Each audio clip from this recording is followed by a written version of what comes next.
Nama saya Suhana binti Mat Senin dari Putrajaya. Just saya datang kat sini buat sinetron untuk anak saya yang batuk.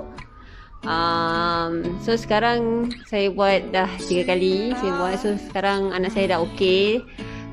Batuk pun dah Alhamdulillah tak ada dah.